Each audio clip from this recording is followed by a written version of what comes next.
Crime petrol के माध्यम से जहां एक तरफ हमने अपने व्यूअर्स को सतर्क रहने की हिदायत दी है, वहीं दूसरी तरफ उन परिस्थितियों और साइकोलॉजी को भी समझने की कोशिश की है जो एक इंसान को अपराध करने के लिए उत्साहित करती हैं या फिर मजबूर करती हैं। और इसी मुहिम को आगे बढ़ाते हुए हम अगले 30 दिनों तक कुछ ऐसे यूनिक केसेस आपके सामने लेकर आएंगे जिन्होंने हमारे समाज और अपराध की एक नई परिभाषा गढ़ दी। इस बात पर रोशनी डालने और अपना अनुभव बांटने के लिए हमारे साथ हैं देश के जाने माने जर्नलिस्ट और मीडिया पर्सन शम्स ताहिर खान। नमस्कार, आदाब, सत श्री अकाल। मैं शम्स ताहिर खान क्राइम पेट्रोल सतर्क में लेके आ रहा हूँ अगले 1 महीने में कुछ ऐसे अनसुने केसेस जो मुझे लगता है आपको देखना चाहिए। पैट्रियार्की, पितृसत्ता यानी मेल डोमिनेंस, यह हमारे समाज का काला सच है जो औरतों और महिलाओं के खिलाफ होने वाले बढ़ते अपराध की एक बड़ी वजह है। क्यों समाज में ऐसे घिनौने अपराध बढ़ रहे हैं? क्या ये हिलती हुई पैट्रियार्की यानी पितृसत्ता की वजह से है, या एज ए सोसाइटी हम महिलाओं को बराबरी और आजादी की जो सोच है वो कुछ छोटी सोच के मर्दों को नागवार है और इसी वजह से ऐसे केस बेशुमार है। ये केस मैं आप तक इसलिए लाना चाहता हूँ क्योंकि इस केस ने पूरे देश को झकझोर कर रख दिया था। मीडिया, पुलिस, प्रशासन सभी सकते में थे। नेशनल इशू बन चुका है। उस बच्ची को इंसाफ दिलाने के लिए पूरे देश ने दुआएं मांगी। पर एक बेहद गंभीर और सोचने वाली बात यह है कि तमाम ऐसी मीडिया कवरेज और पुलिस एक्शन के बावजूद महिलाओं की सुरक्षा और आजादी आज भी ताक पर है।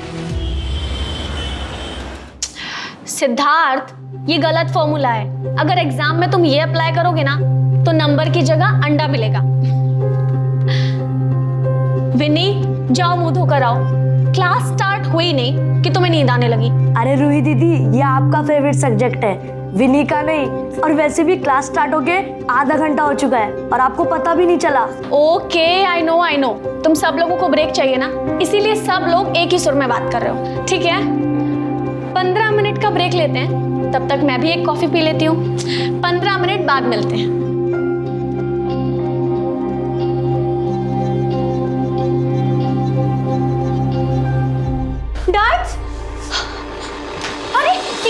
क्या हुआ आपको?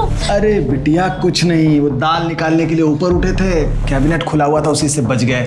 तुम चिंता मत करो, ठीक हो जाएगा। अरे अपने आप कैसे ठीक हो जाएगा? कुछ लगाना पड़ेगा इस पे। चलिए आप। ठीक हो जाएगा। कहाँ चलिए? डर्ट्स, कहाँ ना चलिए। चलिए मैं कुछ लगाती हूँ इस पे। चलिए उठिए आराम से।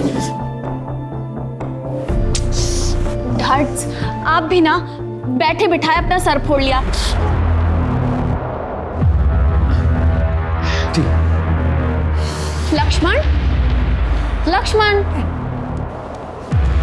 लक्ष्मण, छुपने से कोई फायदा नहीं है। मैंने देख लिया है तुम्हें। आओ लक्ष्मण। क्लास क्यों नहीं आया आज तुम? वो मेहमान आने वाले हैं तो मालकिन ने पूरा घर साफ करवाया, वहीं देर हो गई। कोई बात नहीं, लेकिन होमवर्क तो किया है ना? हाँ, पर जल्दी जल्दी में किया है। ठीक से किया है कि नहीं वो भी नहीं पता, इसीलिए छुप रहा था। अरे बुद्धू, लाओ मुझे 2 कॉपी, मैं देख के बता देती हूँ होमवर्क सही किया या नहीं किया। कल का होमवर्क भी तो देना है तुम्हें। रूही बिटिया, ये आपकी coffee. Thank you dad. Lakshman, जब तक बिटिया तुम्हारी कॉपी चेक कर रही है ना, तुम यहाँ बैठ के सब्जी काटने में हमारा हाथ बटाओगे। ठीक है श्याम भाई। लक्ष्मण, ये तुम्हारा इनाम, क्योंकि तुमने जल्दी जल्दी में भी बिल्कुल सही होमवर्क किया है। थैंक यू दीदी। हेलो डैड, मैं बाहर जा रही हूँ, थोड़ी देर में आ जाऊंगी। ठीक है। अरे सुनो, कहाँ जा रही हो बता के तो जाओ। तुम्हारे मम्मी पापा का फोन आ गया और पूछेंगे कहाँ गई है, तो मैं क्या बताऊंगा? प्लीज डैड, आपको लगता है वो पूछेंगे, और वो भी काम के बीच में से फोन करके पूछेंगे? बिजनेस में लॉस नहीं हो जाएगा उनका। आती हूँ।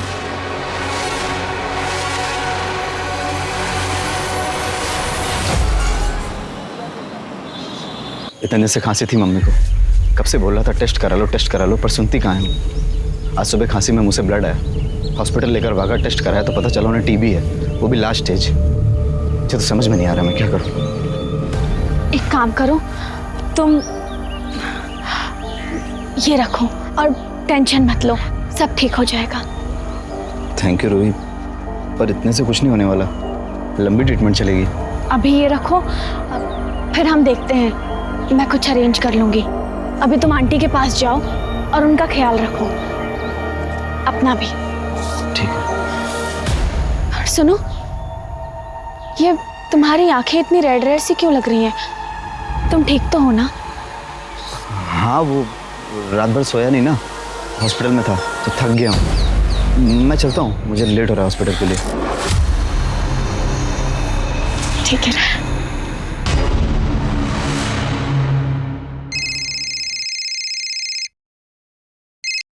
हाँ रूही बोल। हाय अलीशा, क्या कर रही है? कुछ नहीं, बस अभी जस्ट कॉलेज से आई, लंच बना रही थी। तूने बताया ही नहीं, तेरा असाइनमेंट कैसा था? अरे बहुत ही अच्छा, तेरे नोट्स इतने क्लियर होते हैं ना कि मुझे सब समझ में आ जाता है। मुझे तो लगता है कि वो खड़ूस में से सचदेवा की जगह तुझे प्रोफेसर होना चाहिए। अलीशा, वो गुरु हैं हमारी, गुरु को गाली नहीं देते। अच्छा चल ठीक है, रखती हूँ, है ना? बाय। हाँ चल बाय।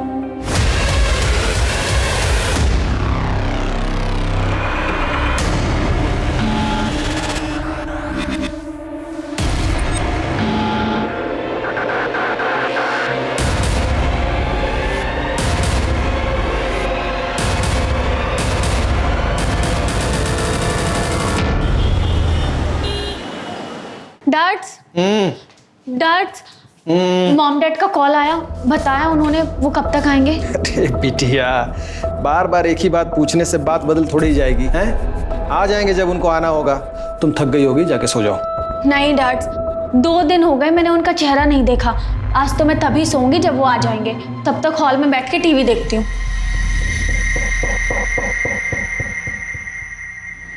प्रतीश प्लीज, गलती तुम्हारी थी, आज तुम्हारी वजह से ना ये डील गई हमारे हाथ से।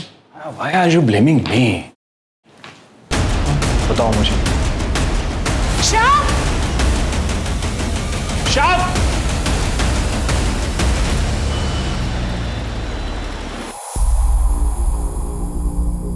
मम्मा, मुझे आपसे कुछ जरूरी बात करनी है। नॉट राइट नाउ रूही, मैं ऑलरेडी लेट हूँ, शाम को बात करते हैं। प्रतीश जल्दी करो, क्लाइंट वेट कर रहा होगा। मैडम, वो डिनर में क्या बनाना है? रूही बता देगी और हम लोग बाहर से खाना खाकर आएंगे। Ruhi, your pocket. Enjoy. पर डैड वो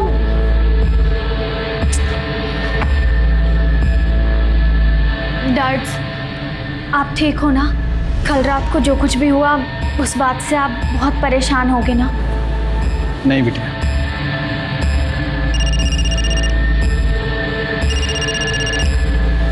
हेलो रूही, माँ की हालत बहुत खराब है, कुछ मेडिसिन और इंजेक्शन चाहिए, 10,000 के आएंगे, पता नहीं कहाँ से लाऊंगा मैं इतने पैसे। अब मैं हूं ना, मैं आ रही हूँ।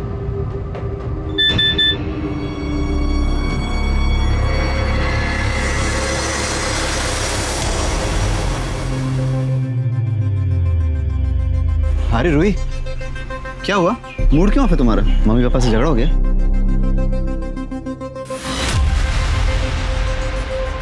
ये क्या है?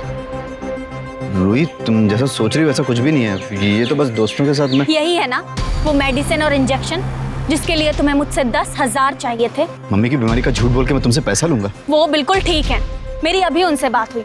और तुम्हें तो मुझे थैंक यू बोलना चाहिए कि मैंने उन्हें ये नहीं बताया कि उनका बेटा ड्रग्स लेने के लिए उन्हें हॉस्पिटल तो क्या मौत की कगार तक पहुंचा चुका है। मेरी बात सुनो, मुझे भरोसा करो, मैं ऐसा नहीं हूँ। रूही, मुझे पैसों की बहुत जरूरत है, प्लीज मुझे। मनीष, मेरा हाथ छोड़ो। मुझे पैसों की बहुत जरूरत है। मनीष, रूही,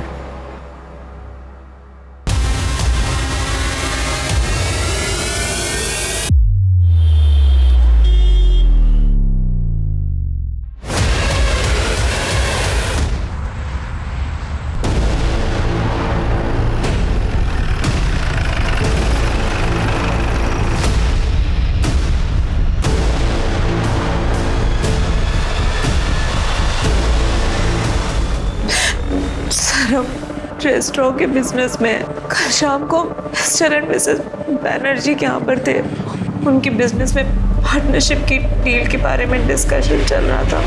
वहाँ से लौटते लौटते हमें सुबह के 4 बज गए। सर जैसे ही हम घर में घुसे हमने देखा रूही के कमरे का दरवाजा खुला है। रूही हमेशा ना अपने कमरे का दरवाजा बंद करके सोती थी। रूही?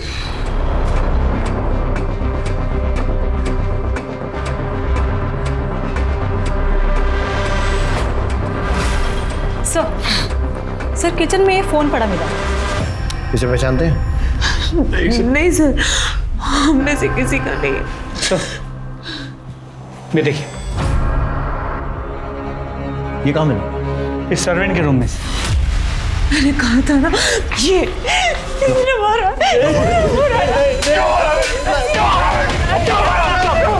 छोड़िए इसे। मैंने रूही बिटिया को नहीं मारा है साहब। रूही बिटिया बिल्कुल मेरी अपनी बिटिया जैसी थी साहब। तूने नहीं मारा तो फिर ये चाकू तेरे रूम में क्या कर रहा था? मुझे नहीं मालूम है साहब। मेरे कल इसी चाकू से बिटिया को पपीता काट कर दिया था और यही फल की टोकरी में रख दिया था साहब। ये आपके किचन का चाकू है? और ये फोन किसका है? ये लक्ष्मण का है साहब। कौन लक्ष्मण? यही सामने के बंगले पे वो संधू साहब के यहाँ काम करता है और पास की झुग्गी झोपड़ी में रहता है साहब। रूही बिटिया से फ्री में पढ़ने के लिए आया करता था। दिन में काम करता है इसलिए रात को पढ़ने के लिए आता था वो यहाँ। कल रात को भी वो यही था। रूही बिटिया के कमरे में कंप्यूटर सीख रहा था साहब। और वो घर कब गया था? नहीं मालूम साहब। मैं 11 बजे सो गया था तब वो बिटिया के साथ कमरे में ही था। ये भी तो हो सकता है कि तेरे जाने के बाद उसी ने रूही के साथ जबरदस्ती की हो।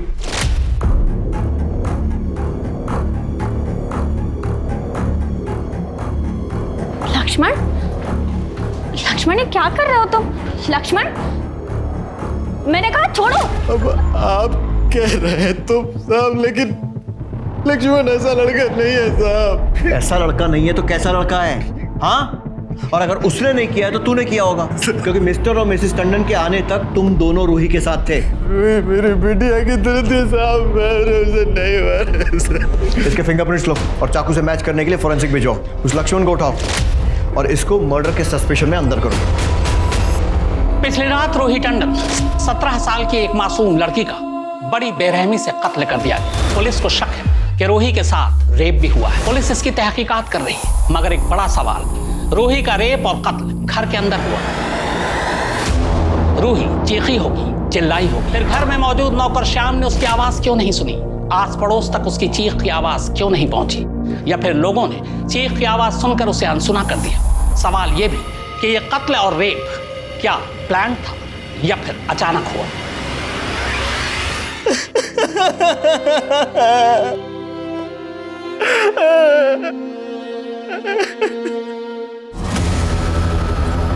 लक्ष्मण कहाँ है? ये बाजू वाले खुले में साहब। उधर? लेकिन वो घर पे नहीं साहब। कहाँ गए? कल सुबह 10 बजे काम पे गया था, तब से घर नहीं आया साहब। क्या काम करते हो? हाँ मैडम, लक्ष्मण कल काम पे आया था, पर वो काम खत्म करके रात 9 बजे मिस्टर टंडन के यहाँ चला गया। मिश्रा, पक्की बात है कि ये लक्ष्मण गायब नहीं हुआ है, फरार हो गया। मिश्रा, इसके नाम का बोलो जारी करो। जी सर। लेकिन सर, आस पड़ोस से पता चला है कि ये लक्ष्मण बहुत ही कम बोलने वाला, सीधा साधा मेहनती लड़का था। मिश्रा, चुप रहना और मेहनती होना इनोसेंट होने की निशानी नहीं है। अपने करियर में बहुत सारे क्रिमिनल देखे हैं मैंने, जो दिखते सीधे हैं लेकिन होते बहुत टेढ़े हैं। रूही के लैपटॉप या मोबाइल से कुछ मिला? सर, रूही के लैपटॉप से पता चला कि वो बच्चों को ऑनलाइन ट्यूशन देती थी। तो जितने पैसों की ट्रांजैक्शन उसके बैंक अकाउंट से होती, लगता नहीं कि वो सिर्फ ट्यूशन फीस थी। मतलब? सर, रूही के पेरेंट्स उसे अच्छी खासी पॉकेट मनी देते थे। उनके बैंक में अच्छी खासी रकम भी शो हो रही है और फ़ोन में पैसे क्रेडिट होने के मैसेजेस भी मिले। सर, एक दिन में 20-20 हज़ार रुपये निकाले गए और कैश में अच्छी खासी रकम भी निकाली गई है। हर दूसरे दिन इतने पैसे क्यों निकाल रही थी? पार्टी वार्टी करने के लिए? कहीं ड्रग्स का चक्कर तो नहीं? सर, रूही को नहीं, लेकिन मैसेजेस से पता चला कि उसके बॉयफ्रेंड मनीष को ड्रग्स की लत, पैसों की कमी है या माँ हॉस्पिटल में है, ऐसे झूठ बोल के रूही से पैसे लिया करता था। जब रूही को इस बारे में पता चला, उसने ब्रेक ऑफ कर लिया और उसे पैसे देने भी बंद कर दिए। लेकिन सर, मनीष फिर भी रूही से पैसे हटने की पूरी कोशिश करता था। और ये सारी इन्फॉर्मेशन होने के बावजूद मनीष अब तक पूछताछ के लिए हमारे लॉकअप में क्यों नहीं है? सर, एक्चुअली जिस रात रूही का मर्डर हो, उसी रात मनीष को ड्रग के ओवरडोज के लिए हॉस्पिटल में एडमिट किया गया था। उस उसके कॉल रिकॉर्ड से मोबाइल लोकेशन मंगा ली। मनीष से मिलते हैं और देखते हैं ये क्या बोलता है, शायद रिकॉर्ड्स की जरूरत ही ना पड़े। सर नहीं सर, मैंने रूही को नहीं मारा। मैं तो उसे प्यार करता था। हाँ, मैं मानता हूँ ड्रग्स के लिए मैं उससे पैसे लेता था, लेकिन उसे मारने का कभी सोच भी नहीं सकता। एक्चुअली उस दिन मैं उसे बहुत मिस कर रहा था, इसीलिए मैंने ओवरडोज ले लिया। सच ये है कि तू रूही के घर गया, उसका रेप किया और उसके बाद उसे मार दिया, और अपने घर वापस आकर अपना बदला पूरा होने की खुशी में ओवरडोज ले लिया। नहीं सर, मम्मी की कसम सर, इस बार मैं सच बोल रहा हूँ। ना मैं उसके घर गया, ना मैंने उसे मारा है सर। वो हम पता लगा ही लेंगे। उसको यार रिहेब सेंटर में ही कस्टडी में रखो।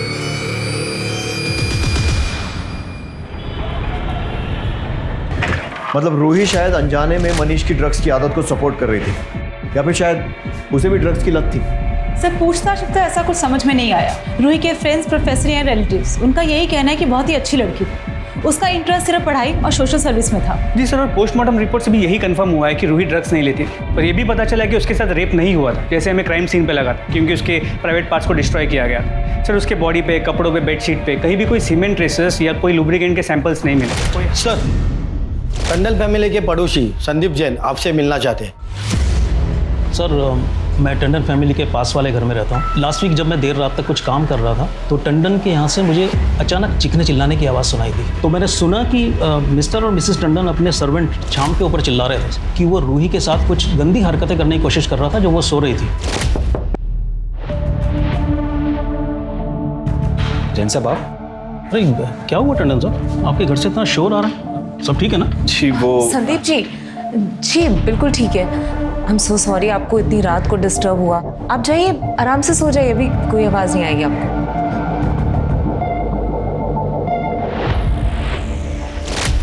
आपने सिर्फ सुना था या आपको भी लगता है कि ऐसा कुछ हो सकता है? सर मैं कुछ बोल नहीं सकता, पर जो एक नौकर और मालिक के बीच में फ़र्क होना चाहिए ना, वो मुझे रूही और शाम के बीच में कभी दिखाई नहीं। इनफैक्ट रूही शाम से कुछ ज़्यादा ही फ्रैंक थी। मिस्टर और मिसेस टंडन दोनों बहुत मनी माइंडेड हैं, पैसे के पीछे भागने वाले, लेट नाइट पार्टीज करने वाले, और भी जाने क्या क्या बकवास। बकवास मतलब साफ साफ बताइए। सर मैंने बहुत गलत बातें सुनी हैं उनके बारे में कि वो अपने बिजनेस को बढ़ाने के लिए कुछ भी करने के लिए तैयार है। एग्जैक्टली पता नहीं, लेकिन आई थिंक उस दिन भी वो ऐसी किसी पार्टी में थे। मिश्रा, पता करो मिस्टर और मिसेस टंडन उस रात कहाँ थे और क्या कर रहे थे। सर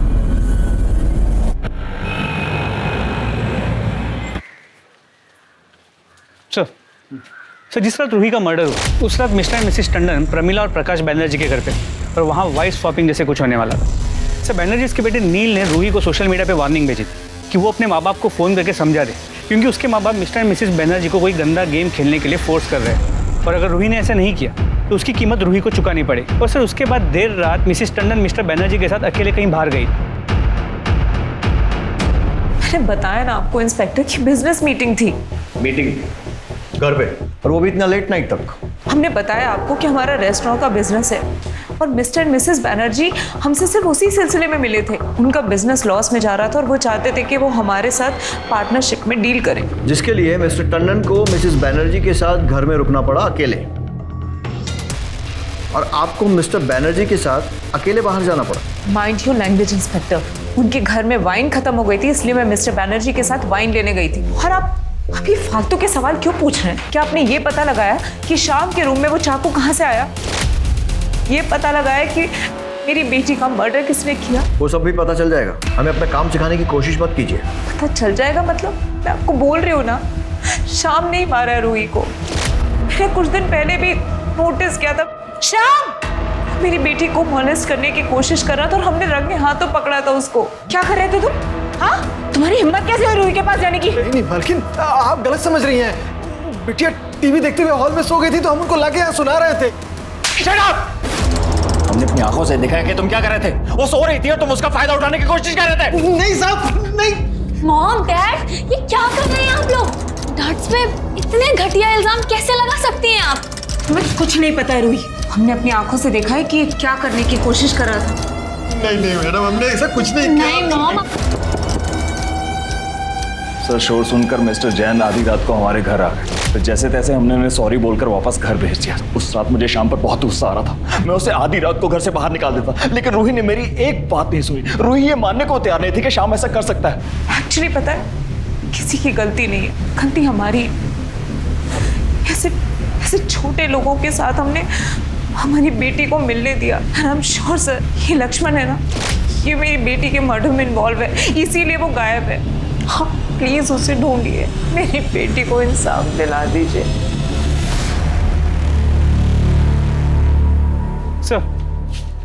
सर शाम पे सभी ट्रिक्स अपना लिए, लेकिन वो अपने बयान से हिल नहीं रहा कि उसने रूही का मर्डर नहीं किया, अपनी बेटी की तरह मानता था। ये उसे अपनी बेटी बता रहा है और बेटी के असली माँ बाप नौकर और बेटी के अफेयर की बात कर रहे हैं। मुझे कहीं ऐसा तो नहीं है कि ये वाइफ स्वैपिंग वाली बात छुपाने के लिए ये लोग ये सब बोल रहे हैं? सर पॉसिबल तो है।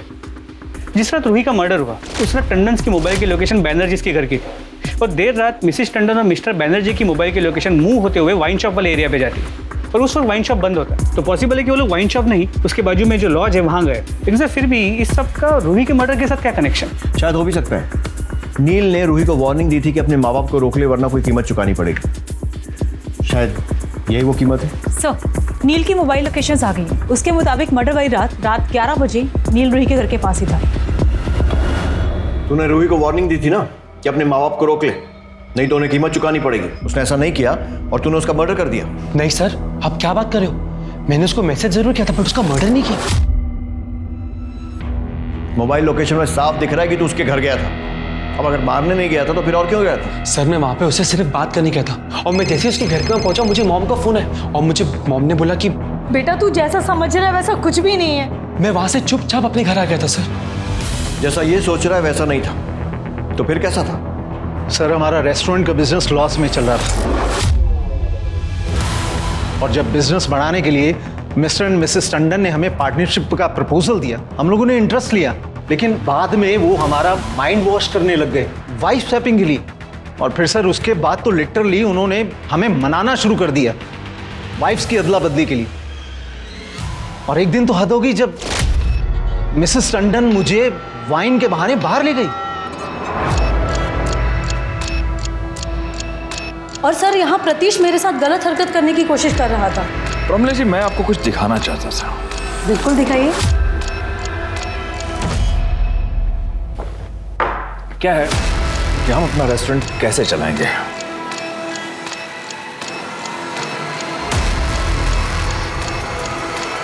ये क्या कर रहे हैं आप? ये क्या बदतमीजी है?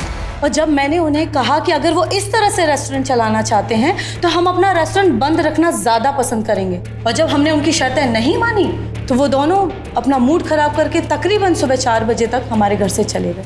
आप रूही के केस में इन्वेस्टिगेशन कर रहे हैं या फिर हमें बदनाम करने की कोशिश? इतना घटिया वाइफ शॉपिंग का इल्जाम। ये इल्जाम हमने नहीं, मिस्टर एंड मिसेस बैनर्जी ने लगाया आप दोनों पे। अगर उन्होंने भी लगाया ना तो भी हम इसे मानने से डिनाई करते हैं। कहा था ना मैंने आपसे कि ये कपल भरोसे के लायक नहीं है। कैसा भरोसा? पार्टनरशिप में परसेंटेज को लेकर हर वक्त नई बात रखते थे। मैंने कहा था प्रतीश से कि पैसा लगाने से पहले सब कुछ कंफर्म कर लो, लेकिन इन्होंने मेरी एक बात नहीं मानी। और अब जब इतना पैसा लगा चुके हम तो वो इस डील को कैंसिल करने के बहाने ढूंढने के लिए हम पर ये इतना घटिया वाइफ शॉपिंग का इल्जाम लगा रहे हैं। सर आपके कॉल रिकॉर्ड्स में एक नंबर मिला है जिससे अक्सर आपकी बातें होती हैं। किसका नंबर है? ये तो हमारे बेटे जय का नंबर है। कहाँ है? बुलाइए उसे। अब सर वो एक्चुअली यहाँ नहीं रहता है, वो नोएडा में हॉस्टल में रहता है। वो उसका कॉलेज एक्चुअली वहाँ से पास है इसलिए। यानी वो घर आता ही नहीं? नहीं, इतना कुछ हो गया और दिखाई नहीं दिया वो? नहीं सर, वो उसके एग्जाम्स चल रहे हैं इसलिए। और अभी वो रूही के क्रिमेशन पर आया था फिर चला गया। उसके हॉस्टल का एड्रेस दीजिए। सेक्स और ड्रग्स ये दोनों ही आजकल मॉडर्न रिच लाइफ स्टाइल का खिलौना सच है, और वाइफ स्वैपिंग इसका एक नया एंगल। मिस्टर प्रतीश टंडन और मिसेस माया टंडन, इन दोनों पर भी वाइफ स्वैपिंग के इल्जाम लगे, जिसे उन्होंने खारिज कर दिया। टंडन का देर से घर आना और अपने बच्चों के साथ वक्त न बिताने के पीछे क्या यही वजह थी? और क्या इसी वजह से रूही का श्याम और लक्ष्मण के साथ लगाव पैदा हुआ, जिसे कुछ लोगों ने गलत मान लिया, और शायद रूही की मौत की वजह यही बनी? तुम्हें नहीं लगता ऐसे टाइम में तुम्हें अपने माँ बाप के साथ होना चाहिए? सर मैंने मॉम को बोला था, लेकिन उन्होंने कहा कि एग्जाम के टाइम तुम्हें डिस्टर्ब होगा वहां पे, इसलिए तुम वहीं रुक जाओ। वैसे नोएडा इतना दूर नहीं है दिल्ली से कि एग्जाम देने नहीं जा सकते। क्या 10 तारीख को रात को 11 से 2 के बीच में कहाँ थे? हॉस्टल में अपने रूम में था, पढ़ाई कर रहा था। कोई और है जो तुम्हारी इस बात को कंफर्म कर सके? हाँ सर, हमारे हॉस्टल के जो वार्डन है बलविंदर सिंह, आप उनसे पूछताछ कर सकते हैं सर। मिश्रा, अर्जेंट बेसिस पर इस जगह के कॉल लोकेशन और मोबाइल रिकॉर्ड्स निकलवाओ। जी सर, लेकिन सर मुझे अब भी लगता है कि ये मर्डर मिस्टर मिसेस टंडन या फिर शाम ने लक्ष्मण के साथ मिलकर किया है। मिश्रा, चल शुरू हो जा बोलना। आपको जितना मारना है मार लो साहब, पर फिर भी मैं वही कहूंगा कि मैंने रूही बिटिया के साथ कुछ भी नहीं किया है। 17 साल मैंने उसको पाल पोस कर बड़ा किया है। प्यार से मुझे डैड्स कह के बुलाती थी। डैड्स? अरे क्या हुआ आपको? पुलिस पूरी कोशिश कर रही थी शाम से सच उगलवाने की। फोरेंसिक रिपोर्ट के मुताबिक शाम के कमरे में मिले चाकू पर जो खून था वो रूही का ही था, लेकिन फिंगरप्रिंट्स 4 लोगों के मिले थे। माया, प्रतीश और शाम के फिंगरप्रिंट्स तो मैच हो गए थे, लेकिन चौथा फिंगरप्रिंट मैच नहीं हुआ था। टंडन ने फिर लक्ष्मण का ही नाम लिया। 2 दिन तक पुलिस इसी उधेड़बुन में लगी रही कि रूही को आखिर इन चारों में से किसने मारा और लक्ष्मण कहाँ है। पहचानते इसे? हाँ सर, ये लक्ष्मण है, लेकिन हमें नहीं पता इसकी बॉडी यहाँ पर कैसे है। सर ये रूम तो हम यूज़ भी नहीं करते। रेस्टोरेंट का या घर का कुछ एक्स्ट्रा सामान होता है, उसको रखने के लिए हार्डली यूज़ करते हैं। और शायद इस बार लक्ष्मण की बॉडी रखने के लिए यूज़ कर लिया। सर अगर हमने लक्ष्मण की बॉडी यहाँ रखी होती तो हम खुद आपको सामने से फ़ोन करके क्यों बताते? ठीक इसीलिए, ताकि हम ये सोचें कि आपने अगर बॉडी रखी है तो आप क्यों फ़ोन कर रहे हैं। बहुत पुरानी ट्रिक है, हम बहुत सारे केसेस में और आप लोग बहुत सारी फिल्मों में देख चुके होंगे। आप जैसा सोच रहे हैं सर, ऐसा बिल्कुल नहीं है। हमने कुछ नहीं किया। ऐसे लोगों को तो मैं अपने घर में भी घुसने नहीं देता। ये रूही थी जो सबको सर पे चढ़ा रखा था। ये शाम, ये लक्ष्मण। बॉडी को पोस्टमार्टम के लिए भेजो और पूरे रूम की अच्छे से तलाशी लो, देखो कोई एविडेंस मिलता है तो। टंडन दंपत्ति के गैराज से मिली लक्ष्मण की लाश ने पूरे केस को ही पलट कर रख दिया। अब तक पुलिस को सारा शक लक्ष्मण पर ही था, लेकिन अब लक्ष्मण का भी कत्ल हो चुका था, लिहाजा पुलिस के शक की सुई रूही के माता पिता की तरफ घूम जाती है। पर क्या पुलिस इस केस को अब सॉल्व कर पाएगी? मिस कर रही थी ना? सच बोल, कर रही थी ना? कर रही थी ना मिस? हट जा मेरे रास्ते से तुम दोनों। क्या करेगी घर पे जाके? अरे बोर होगी। मैं हूँ क्या? कंपनी दूंगा तुझे। मेरी चप्पल कंपनी देगी तुम लोगों को। बचाओ! क्या कर रहा है? बचाओ! हेल्प! देख लूंगा तुझे, छोड़ूंगा नहीं। चल कैसे हो बहन, ठीक है ना? लक्ष्मण जो कि रूही के मर्डर का सस्पेक्ट था, शायद शाम ने, क्योंकि लक्ष्मण ने शाम को रूही का रेप और मर्डर करते हुए देख लिया। लेकिन सर शाम को लक्ष्मण की बॉडी स्टोर रूम में रखने की क्या जरूरत थी? ताकि शक मिस्टर और मिसेस टंडन पर आ जाए। लेकिन एक और पॉसिबिलिटी, शायद मिस्टर एंड मिसेस टंडन ने ही लक्ष्मण को मारा। नील के मैसेजेस से रूही को पता चल गया था कि उसके माँ बाप पार्टी और बिजनेस के लिए क्या क्या करते हैं। हो सकता है कि उस रात जब वो घर पहुंचे हों, रूही ने उन्हें वो मैसेजेस दिखाए हों, कन्फ्रंट किया हो और चाकू श्याम के रूम में छुपाया ताकि शक श्याम पर जा सके, और फिर 2 दिन बाद बॉडी मिलने का नाटक किया।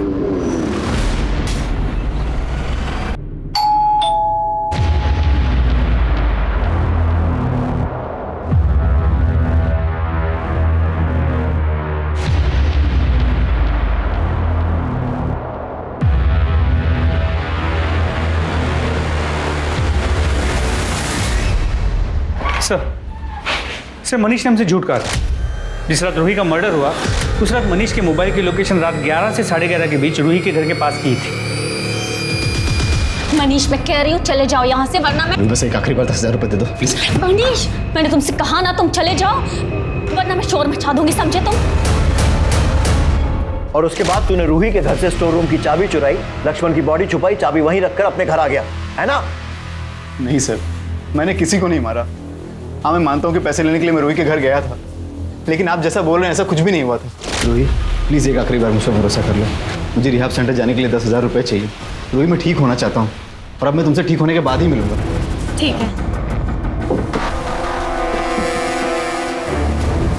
ये लो और निकलो यहाँ से। देखते हैं बेटा इस बार तेरी कहानी में कितनी सच्चाई है। सर मोबाइल लोकेशन से तो लग रहा है कि मनीष सच कह रहा है, क्योंकि लोकेशन के मुताबिक मनीष रूही के घर से ड्रग्स लेने गए, वहाँ से अपने घर, और सुबह 6 बजे अस्पताल और 10 बजे रिहैब सेंटर का लोकेशन दिख रहा है। मिश्रा ये भी हो सकता है कि मनीष ने ही रूही को मारा। तो हो तो सकता है, पर हाँ सर ये लक्ष्मण की पोस्टमार्टम रिपोर्ट, उसे एड्स था। और सर लक्ष्मण की मौत भी 10 तारीख की रात को 12 से 2 के बीच हुई, सर पे चोट लगने की वजह से। मतलब रूही और लक्ष्मण को मारने वाला एक ही इंसान है, क्योंकि दोनों का मर्डर एकदम सिमिलर तरीके से हुआ। सर गुलमोहर बाग में एक और लड़की का मर्डर और रेप हुआ, उसके साथ भी रूही की तरह सेम तरीके से ब्रुटैलिटी से मर्डर किया गया है।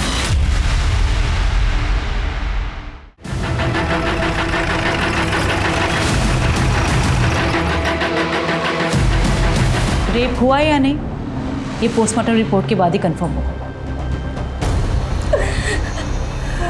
शीतल जी आपकी हालत समझते हैं, लेकिन हमें भी ड्यूटी करनी पड़ेगी।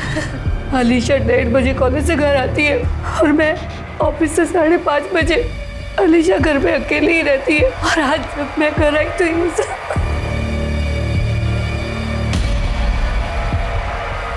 सर सोफे के नीचे चाकू मिला है।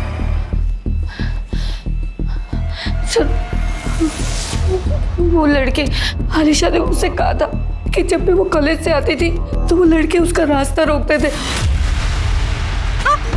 मिस कर रही थी ना, सच बोल, कर रही थी ना मिस। हट जा मेरे रास्ते से तुम दोनों। आप पहचान सकती हैं उन लड़कों को? आपने पुलिस में कंप्लेंट क्यों नहीं की थी? मैंने उन लोगों को वार्निंग दी थी पर मैंने पुलिस में कंप्लेंट नहीं की। मैंने सोचा वो छोटे बच्चे हैं, उनका फ्यूचर खराब हो जाएगा। मुझे क्या पता था कि ये सब हो जाएगा। इन जो लड़कों की डिटेल्स लो और उठाओ सालों को। सर हम लोग तो सिर्फ मजाक कर रहे थे उसके साथ, मैं सच कह रहा हूँ, हमने नहीं मारा अलीशा को। सर आपको कोई गलत फहमी हुई है, हमारे बच्चे ऐसे नहीं है सर। गलत फहमी मुझे नहीं आपको हो रही है। आपके बच्चे इतने दिन से एक लड़की को छेड़ रहे थे, आपको पता भी नहीं है। उसी लड़की का मर्डर हुआ है और रेप भी हुआ था। अब 2+2 कुछ समझ में आ रहा है या अभी भी इनकी सफाई देनी है? और तू आखिरी मौका है सच बोलने का, बोल दे, क्योंकि अगर मैंने सच उगलवाना शुरू किया ना तो तेरा बाप क्या भगवान भी नहीं बचा पाएंगे तुझको। बोल। सर वो अलीशा मुझे बहुत अच्छी लगती थी और ये बात इसे बताते इसलिए ये उसे जानबूझकर चिढ़ाया करता था, लेकिन मैं सच कह रहा हूँ, मैंने कभी उसे कुछ नहीं कहा। ये बात सही है कि मुझे पता था दिन भर वो अकेली रहती है रूम में, इसलिए मैं जाता था और उसे चुपके देखता था। सर और कल उसने तुझे देख लिया, तुझे धमकी दी, तुझे गुस्सा आया, तूने उसका रेप किया और मर्डर कर दिया, है ना? नहीं सर, मैंने नहीं मारा अलीशा को और कल तो मैं उसके घर की तरफ गया ही नहीं। इनको बाहर लेकर चलो, इनकी स्टोरी क्रॉस चेक करो। चलो चल बेटा। अरे आप जबरदस्ती बात। इनकी सफाई देने की बजाय अगर टाइम पर इन्हें संस्कार दिए होते ना तो ये नौबत नहीं आती। सर हमने कॉलेज के स्टाफ और वहाँ के सीसीटीवी फुटेज से कंफर्म किया, अर्जुन और उसका दोस्त सच कह रहे हैं। शाम 5 बजे तक वो लोग कॉलेज में ही थे। सर अलीशा के घर के पास का सीसीटीवी फुटेज मिल गया। सर इसने जानबूझकर फेस पर कपड़ा और सर पर कैप पहनी हुई है। सर किसी भी तरीके से इसका चेहरा पहचानना इम्पॉसिबल है। एक मिनट, रिवाइंड करो, प्ले, पॉज, जूम करो। शूज पे ये शूज मैंने पिछले 4-5 दिनों में कहीं देखे हैं, कहीं पर रखे हुए देखे हैं या फिर किसी ने पहने हुए थे। मिश्रा, यादव, रूही और अलीशा के मर्डर के जितने भी सस्पेक्ट्स हैं उनके घरों की फिर से तलाशी लेनी होगी, लेकिन याद रहे कि उन्हें पता नहीं लगना चाहिए कि हम ढूंढ क्या रहे हैं। अलीशा की पोस्टमार्टम रिपोर्ट के मुताबिक उसकी मौत बिल्कुल रूही के मर्डर की तरह से हुई थी। उसका रेप नहीं हुआ था, लेकिन फिर भी उसके अंदरूनी भागों को शत विकसित किया गया था। उसके मर्डर के लिए अलीशा के घर का ही चाकू इस्तेमाल किया गया था, जिस पर सिर्फ अलीशा और उसकी मां शीतल के ही फिंगरप्रिंट्स थे। अलीशा और रूही का क्लासमेट होना इस केस को एक नया एंगल दे रहा था। क्या ये दोनों मौतें एक संयोग थी या फिर लिंक्ड?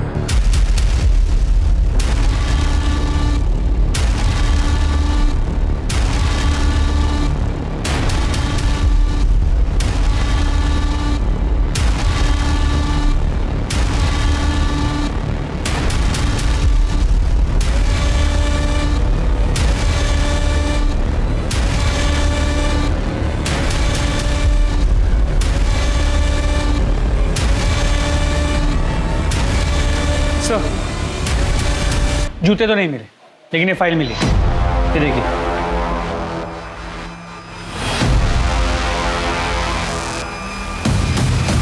तेरे मोबाइल रिकॉर्ड से साफ है कि जब रूही का मर्डर हुआ था तेरी लोकेशन घर पे थी, और जब अलीशा का मर्डर हुआ तो तेरी लोकेशन उसके घर पे थी। बाकी सीसीटीवी फुटेज तुझे दिखाई दिया है। चल अब शुरू हो जाए, बता क्यों किया ये सब। हाँ, मुझे प्राइवेट पार्ट में इन्फेक्शन था। डॉक्टर ने कहा था कैस्ट्रेशन कराना पड़ेगा और मेरा प्राइवेट पार्ट काटना पड़ा सर। इसीलिए पुनीता और मेरा कभी सेक्स नहीं हो पाया सर। लेकिन ये बात मैंने पुनीता को कहीं बताई नहीं थी सर। मुझे हमेशा से लगता था कि वो मेरा मजाक ही उड़ाएगी और फिर मुझे गे सेक्स के बारे में पता चला। लक्ष्मण को देखा तो पता चला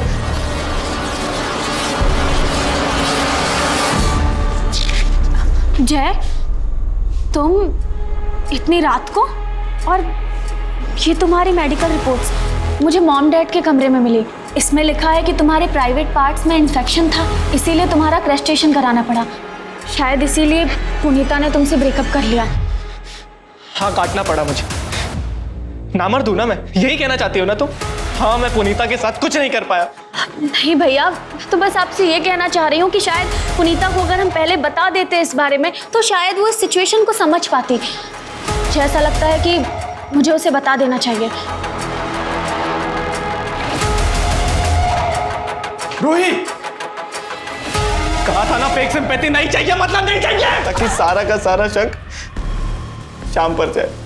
हॉस्टल के रास्ते में मैंने रॉड फेंक दी और अपने रूम में मेडिकल रिपोर्ट छुपा दी थी सर। और अलीशा, उसको क्यों मारा? आपकी इन्वेस्टिगेशंस को डाइवर्ट करने के लिए सर। सर, मैंने न्यूज़ में सुना था कि रूही के केस में मॉम डैड को सस्पेक्ट किया जा रहा है। सर, सिर्फ मॉम डैड है जो मुझे अच्छे से समझते हैं सर। मुझे लगा वो फंस जाएंगे, मैं उन्हें खोना नहीं चाहता था सर। मुझे पता था अलीशा दोपहर में अकेले घर पे रहती है, इसीलिए मैं जानबूझकर मुंह छुपा कर गया था ताकि कोई पहचान ना सके।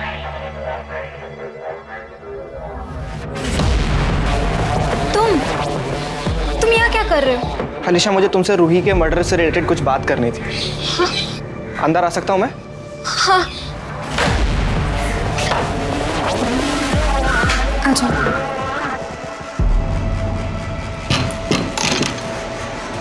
हाँ, क्या बोल रहे थे?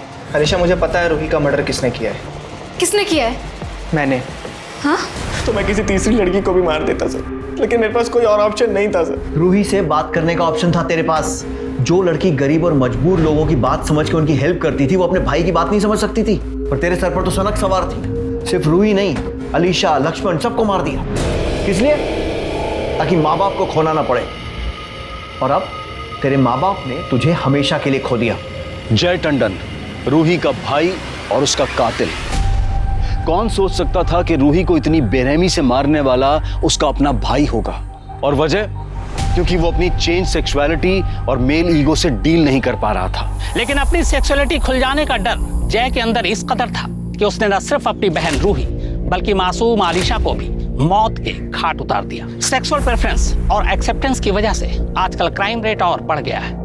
गे लेस्बियन रिलेशनशिप को गलत मानने और इसका मजाक बनाने के डर से लोग मजबूर हो जाते हैं इसे छुपाने के लिए, और फिर यहीं पर क्राइम कर बैठते हैं। ऐसे अपराध पर काबू पाना पुलिस का नहीं बल्कि समाज का काम है, और ऐसे लोगों का समाज में एक्सेप्टेंस उनका कानूनन हक भी है। अपने बच्चों का ध्यान रखें, यह अपने बच्चों के प्रति और समाज के प्रति भी हमारी जिम्मेदारी है। देखते हैं हमारे आज के एपिसोड की दूसरी कहानी।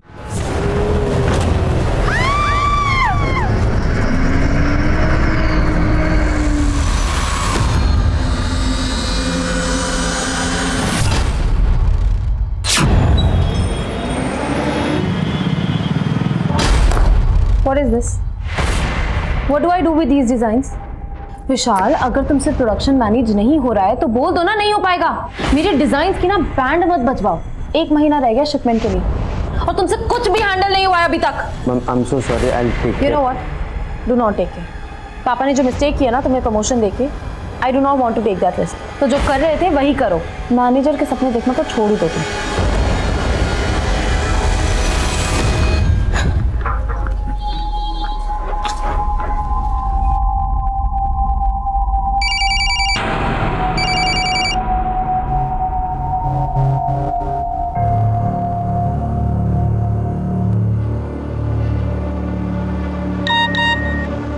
शोएब, प्लीज़ मेरा फ़ोन पिकअप करो, अर्जेंट है।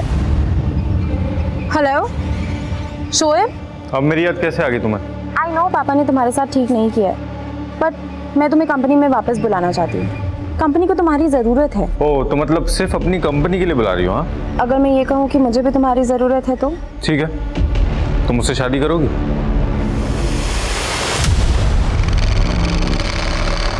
आइए एक बार फिर हम आपका स्वागत करते हैं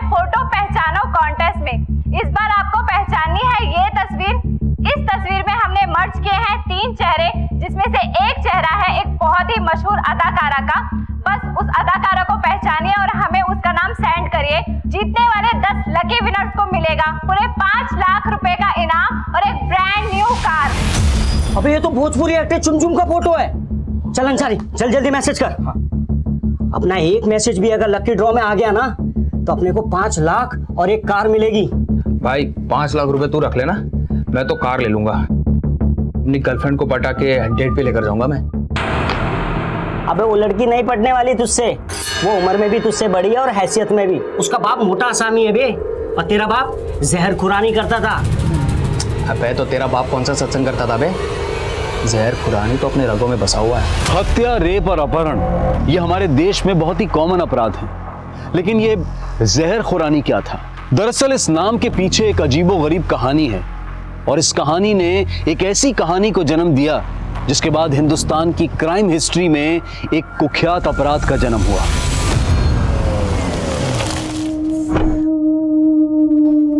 आपको पता है मैंने आज इटली के एक क्लाइंट से 40 करोड़ का ऑर्डर लिया है। I am really proud of you बेटा। Thank you dad. I got to go, quickly go and change, okay? लेकिन Rumi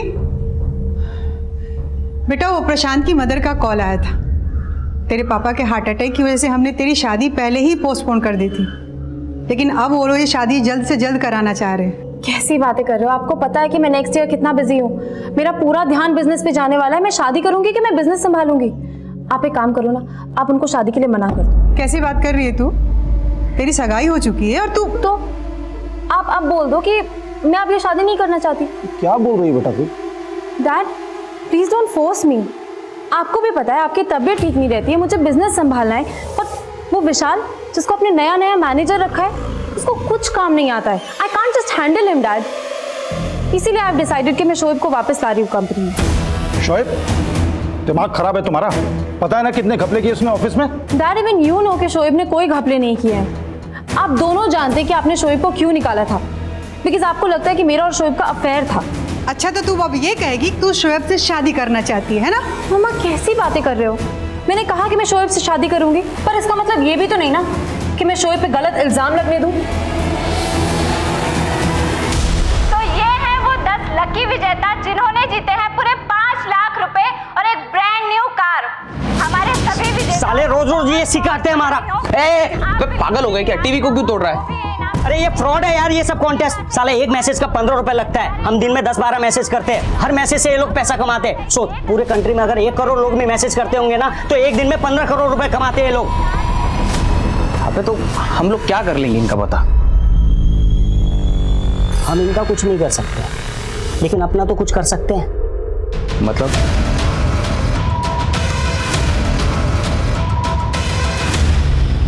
Shoaib, what I was saying कि तुम ऑफिस ही आ जाओ ना, वहीं पे बात कर लेंगे बैठ के। रूमी ऑफिस अब रोजाना मिलना है ना? एक काम करते ना, बाहर कहीं मिलते हैं। अच्छा ठीक है, बताओ कहाँ मिलना है? रूमी तुम 2 मिनट रुको, कहीं जाना मत वहां से, ठीक है? वहीं पे रुको, मैं तुम्हें कॉल बैक कर रहा हूँ। यहाँ पे क्यों रुकना है? अरे रूमी तुम रुको तो सही, मैं तुम्हें कॉल बैक कर रहा हूँ। कमाल जी, एक काम कीजिए, यहीं लेफ्ट में रोक लीजिए। जी मैडम।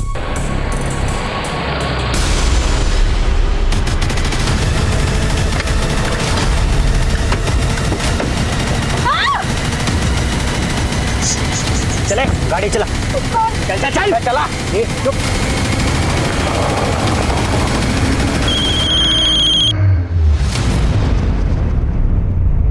तुम ऐसा करो, मायापुरी आ जाओ, वही अपने पुराने मीटिंग स्पॉट पे। इधर नहीं, आगे से लेफ्ट ले, मैं बताता हूँ कहाँ ले जाना है। लेफ्ट ले।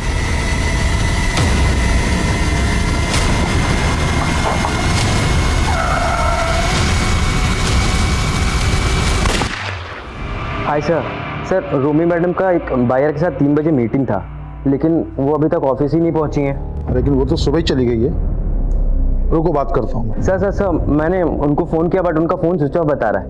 इवन सर ड्राइवर को भी कॉल किया, उसका भी फ़ोन स्विच ऑफ बता रहा है। क्या दोनों का फ़ोन बंद है?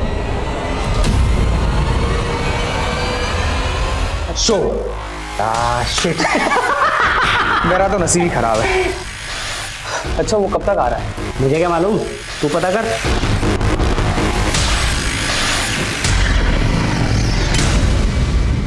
आपकी बेटी सुबह घर से कितने बजे निकली थी? सुबह 10 बजे। और 3 बजे मुझे मालूम पड़ा कि आज ऑफिस ही नहीं पहुंची वो। पिछले 6 घंटे से मैं अपनी बेटी और ड्राइवर को ढूंढने की कोशिश कर रहा हूँ, लेकिन कहीं कुछ पता नहीं चल रहा है। आप अपने बेटी और ड्राइवर का नंबर हमें दे दीजिए, हम पता करते हैं। और हाँ, आपकी बेटी की गाड़ी का नंबर भी। विक्रांत, तुम समझने की कोशिश करो ना, थक गई हूँ रोज रोज के ड्रामे से। अब मुझसे और इंतजार नहीं होता। 7 महीने मेरी जिंदगी बर्बाद कर दी है। ये देखो, कल भी मारा उसने मुझे, ये देखो। तो प्लीज जल्दी इंडिया वापस आ जाओ। मैं भी तुमसे मिलने के लिए बेचैन हूँ निकिता, लेकिन मैं क्या कर सकता हूँ? जब तक तुम्हारा डिवोर्स नहीं हो जाता, हम दोनों चाह के भी एक दूसरे के नहीं हो सकते। लेकिन मैं तुम्हें अपना मान चुकी हूँ। और रही बात डिवोर्स की, तो वो भी फाइनल हो जाएगा। लेकिन तुम प्लीज जल्दी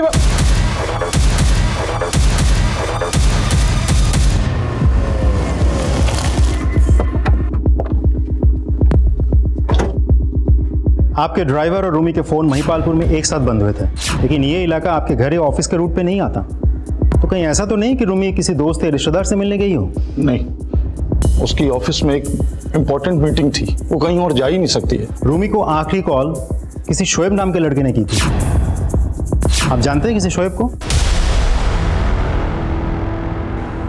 सब शोएब मेरी बेटी को बहका रहा था और उसके बहकावे में आकर मेरी बेटी उसे दोबारा जॉब पे रखना चाहती थी। मम्मा कैसी बातें कर रहे हो? मैंने कहा कि मैं शोएब से शादी करूंगी, पर इसका मतलब ये भी तो नहीं ना कि मैं शोएब पे गलत इल्जाम लगने दूंगी। बेटा, तू शोएब के इंटेंशन को समझ नहीं रही है। उसकी जगह ना तो हमारी कंपनी में होनी चाहिए और ना ही तुम्हारी जिंदगी में। मुझे पूरे यकीन है सर कि शोएब ने ही मेरी बेटी को गायब किया है।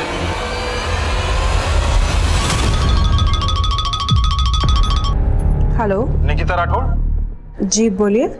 मैं कसम से बोल रहा हूँ, यूएस से आपके नाम का एक पार्सल आया है जो कि किसी विक्रांत देव ने भेजा है। हाँ, विक्रांत मेरा फ्रेंड ही है। आपको मालूम है कि उसमें उसने 15 लाख की ज्वेलरी भेजी है आपको? 15 लाख की ज्वेलरी? हाँ, इतना सोना पार्सल करना गलत है, ये एक ऑफेंस है। लेकिन सर वो 2 घंटे के अंदर अगर आप जयपुर एयरपोर्ट नहीं पहुंचे तो स्मगलिंग चार्ज में आपके खिलाफ अरेस्ट वारंट इशू हो जाएगा। लेकिन सर, हेलो, चलो साइड पीछे रहिए, हटो। सर यहाँ से गुजरने वाले एक आदमी ने इस लाश के बारे में बताया था। सर इसकी पॉकेट से ये रूमी के ड्राइवर कमाल शेख का आईडी मिला। तो सर मुझे लगता है कि कमाल को यहाँ पे मार के रूमी को यहीं से गायब किया गया।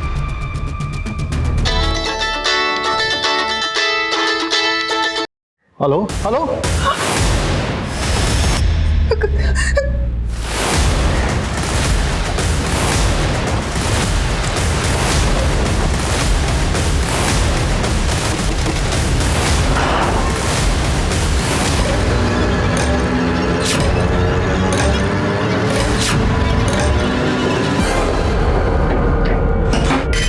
आवाज से वो छोटी उम्र का लड़का लग रहा है। छोटी उम्र का लड़का? हाँ सर, बोल रहा था कि वो लोग रूमी को एमपी ले गए, पर जरूर ये शोएब का काम है। कॉल किस नंबर से किया था? ये देखिए सर, अलग अलग नंबर से 2 बार कॉल आया, एक बार सुबह 9 बजे और सुबह 9 बजे। आपको सुबह 9 बजे कॉल किया और आप हमें अब बता रहे हैं 7 घंटे बाद? सर उसने धमकी दी थी कि वो रूमी को, तो डर गया था सर मैं। अब जब दोबारा कॉल आया तो मुझे लगा आपको। दोबारा कितने बजे कॉल आया? अभी 4 बजे। हाँ, लेकिन मेरी एक बार रूमी से बात तो करा दो। पहले बोल रहे थे कि एमपी ले गए, फिर बोलने लगे पटना ले गए। ठीक है, हम पता करते हैं कि दोनों कॉल आपको कहाँ से किए गए थे। ठीक है सर, लेकिन आप लोग जल्दी कीजिए, पिछले 24 घंटे से रूमी उन लोगों के पास है। आप फिक्र मत कीजिए, हम कुछ करते हैं। 1.5 लाख है। 1.5 लाख? अरे लाखों की पॉलिसी है मामी के नाम, आप हमें 1.5 लाख रुपए में टरका रहे हो। अब करोड़ों की आसामी दे दी तुम दोनों को। उस लड़की के बाप से करोड़ों रुपए ले सकते हो तुम दोनों यार। हमने अगर फिरौती मांग ली ना तो बहुत बुरे फंस जाएंगे हम लोग। उसके साथ जो चाहे वो कर लेना, लेकिन जिंदा मत छोड़ना बस।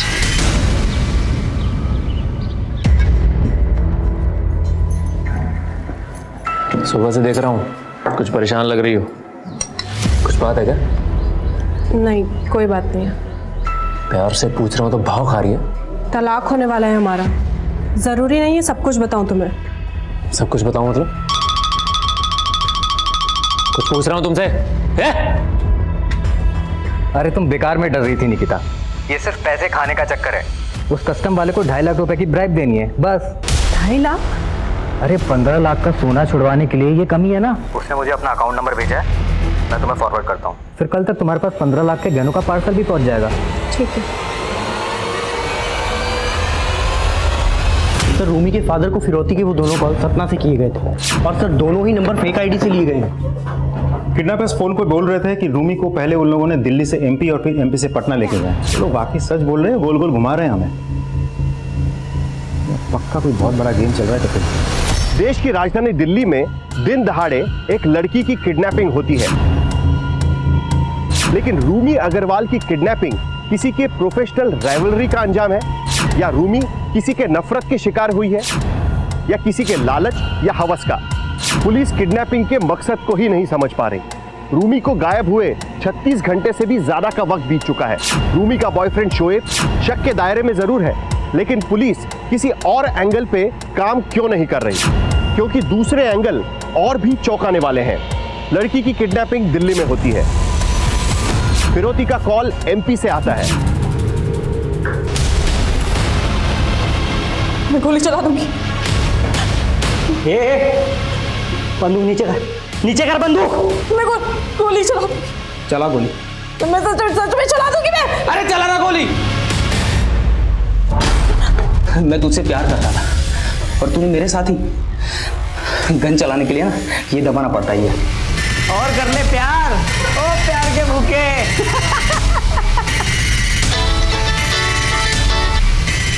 हेलो जी सर, शोएब बात कर रहा हूँ। तूने अपनी औकात दिखाई दी ना, बोल क्या चाहिए तुझे।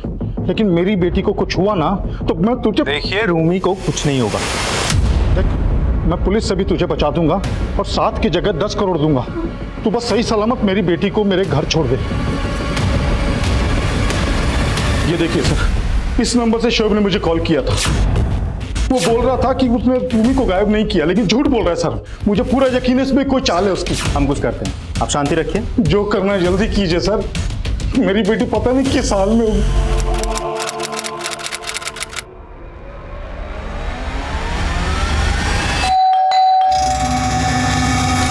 निकिता,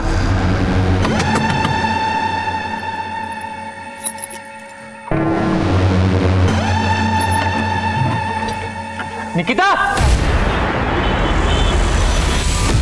ये जर्मन कॉल सेंटर जर्मनी से नहीं, इंडिया में से कहीं से ऑपरेट किया जा रहा है। और ये कॉलर कई मॉलवेयर रूट जंप करते हुए जर्मन सिटीजन्स को कॉल करते हैं। हमें इन कॉलर्स को ट्रेस करना है। मिनिस्ट्री से प्रेशर है। I need result. We have to do it fast. Understand?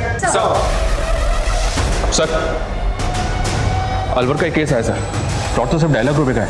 2.5 lakh? 2 घंटे के अंदर अगर आप जयपुर एयरपोर्ट नहीं पहुंचे तो स्मगलिंग चार्ज में आपके खिलाफ अरेस्ट वारंट इशू हो जाएगा। अगर किसी की जान गई है तो मायने पैसा नहीं रखता, जिंदगी रखती है। केस क्या है? अलवर पुलिस ने इनिशियल इन्वेस्टिगेशन की है, ये उसकी रिपोर्ट है।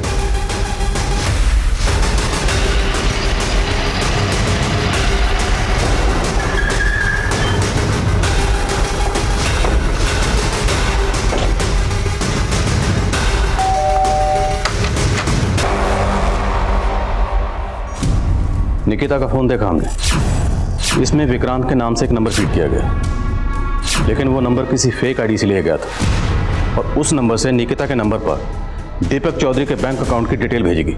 फिर आपके और निकिता के ज्वाइंट अकाउंट से दीपक को 2.5 लाख रुपए ट्रांसफर किए गए। सर मैं वही तो आपको बताने की कोशिश कर रहा हूँ कि निकिता उनके चंगुल में फंस चुकी थी। लेकिन निकिता उन लोगों के टच में कैसे आई? सर वो मुझे नहीं पता। सर वैसे भी हम लोगों का डिवोर्स होने वाला था, लेकिन सर मैंने अक्सर निकिता को किसी लड़के के साथ वीडियो कॉलिंग पे बात करते हुए ज़रूर देखा। तो तुमने कभी उस लड़के को निकिता के साथ देखा था? नहीं सर, उस लड़के को तो मैंने कभी देखा ही नहीं है। लेकिन सर जब हमारे जॉइंट अकाउंट से 2.5 लाख रुपए कटे ना, तब मैंने निकिता से पूछा। मेरे साथ बहुत बड़ा धोखा हुआ है। सर निकिता ने मुझे बताया कि उस लड़के ने यूएस से 15 लाख की ज्वेलरी निकिता को भेजी जो कस्टम में फंस चुकी थी, और उस लड़के के कहने पे निकिता ने हमारे जॉइंट अकाउंट से 2.5 लाख की घूस दी उस कस्टम वाले। सर मैंने कभी उस पर भरोसा नहीं किया। और सर उसने अभी ये घड़ियाली आंसू बंद कर। अगर इतना भरोसा नहीं करता था तो उसके साथ रह क्यों रहा था? मारपीट करता था ना उसके साथ। इसमें 1.5 लाख रुपए थे, कहाँ गए? मैंने रख लिया। अरे तो उसमें आधा पैसा मेरा भी है। तू 12 लाख माइनस में है, 75 घटा दे, 11.25 लाख बच गए, समझा? अबे साले वो तो अलग हिसाब है, मुझे मेरे पैसे वापस कर। मैं नहीं देता, चल। अबे मुझे मेरे पैसे चाहिए। अरे नहीं दे रहा ना। अरे तो धक्का क्यों मारे? मुझे पैसे नहीं दे रहा। वो लोग मुझे 7 करोड़ लेकर रांची बुला रहे हैं और आप लोग कुछ नहीं कर पा रहे हैं। कोशिश कर रहे हैं। क्या कोशिश कर रहे हैं आप लोग? शोएब को तो पकड़ नहीं पाए अभी तक। अभी डीसीपी साहब से बात करता हूं मैं कि कुछ नहीं कर रहे हैं आप लोग। सर, दीपक चौधरी का बैंक अकाउंट 5 साल पहले ओपन हुआ था और मैं इस ब्रांच में 3 साल पहले से। मेरे रहते तो कभी दीपक ने यहाँ विजिट नहीं किया। उसकी सारी ट्रांजैक्शंस नेट और मोबाइल बैंकिंग थ्रू होती है। लेकिन इसके अकाउंट के साथ जो लिंक्ड मोबाइल नंबर है वो अब बंद है, और जो एड्रेस दी है वहाँ पे ये रहता नहीं, और बंदे के अकाउंट से लाखों का ट्रांजैक्शन होता है। ऑक्यूपेशन क्या मेंशन किया इसने? Self employed service provider. बस सर, यही डिटेल्स है इसमें। अब अगर इसका अकाउंट फ्रीज किया तो ये अलर्ट हो जाएगा।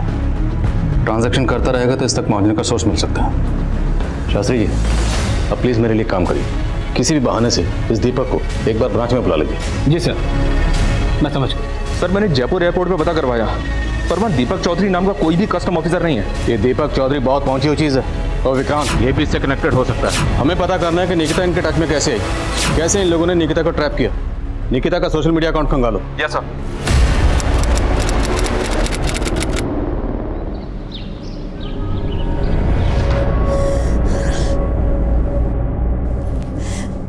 मैंने कहा था कि इस इंटरनेट के चक्कर में मत पड़। देखा क्या हो गया? तो मैं क्या करूं मम्मी? अगर इस जॉब के लिए मुझे स्कूटी की जरूरत नहीं होती ना तो मैं सब कभी नहीं करती। अवनी, हम लोग पहले से ही पैसों के लिए बहुत मोहताज हैं और तूने इतना बड़ा नुकसान कर दिया। अरे इतनी पढ़ी लिखी है, कम से कम इतनी तो अक्ल होनी चाहिए किस पे विश्वास करे और किस पे नहीं।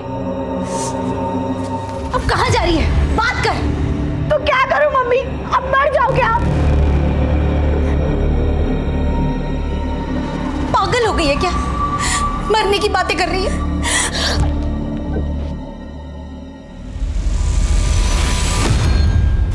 इस दीपक के अकाउंट में ज्यादातर पैसा 7 ई वॉलेट अकाउंट से आता है, और ये 7 ई वॉलेट अकाउंट्स अलग अलग स्टेट के हैं। इनमें से किसी भी ई वॉलेट अकाउंट के साथ लिंक्ड मोबाइल अब एक्टिव नहीं।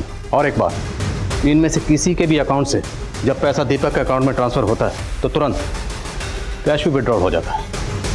इसमें सिर्फ दीपक और ये लोग नहीं, बल्कि ये कुछ बड़ा गैंग निकिता से नकली कस्टमर ऑफिसर बनकर बात करने वाला भी दीपक से कनेक्टेड हो सकता है। क्या ये भी हो सकता है कि वो कॉल करने वाला खुद दीपक ही हो? अब ये दीपक और इसके गैंग तक पहुंचने का एक ही जरिए, ये 7 ई वॉलेट अकाउंट होल्डर्स, सबकी कुंडली खंगालो।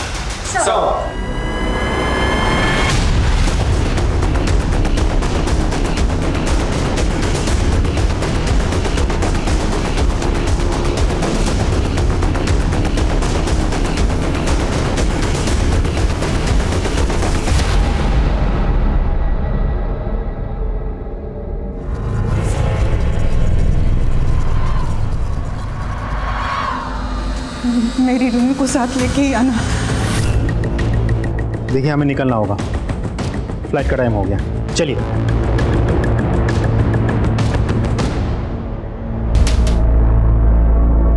हमने इन 7 ई वॉलेट अकाउंट को स्टडी किया तो पता चला कि इन अकाउंट्स में देश के लगभग हर कोने से और कई लोगों के अकाउंट से पैसा आता है, और इन सभी लोगों के साथ अलग अलग तरह के फ्रॉड हुए हैं। पर एक बात सर, ये शिमला वाले सुमित सिंह के ई वॉलेट अकाउंट में मेरठ की अवनी गर्ग नाम की एक लड़की के ई वॉलेट अकाउंट से पहले 5,000 रुपये ट्रांसफर हुए, और उसके कुछ ही सेकंड्स के बाद 50,000 रुपये यूपीआई के थ्रू ट्रांसफर हुए, और 1 मिनट के अंदर ही अंदर सुमित सिंह के अकाउंट से दीपक के अकाउंट में 55,000 रुपये ट्रांसफर हुए सर। और खास बात यह सर, पता चला है कि कुछ ही टाइम पहले अवनी की एक हिट एंड रन केस में मौत हो गई। लड़की के साथ हुए फ्रॉड का हिट एंड रन केस से क्या कनेक्शन है? Is it murder?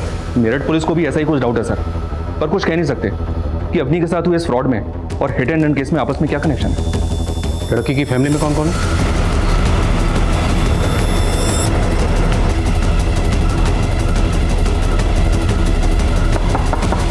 साहब, मेरी बेटी अवनी डिलीवरी देने वाली एक जॉब करना चाहती थी, जिसके लिए उसे एक पुरानी स्कूटी चाहिए थी।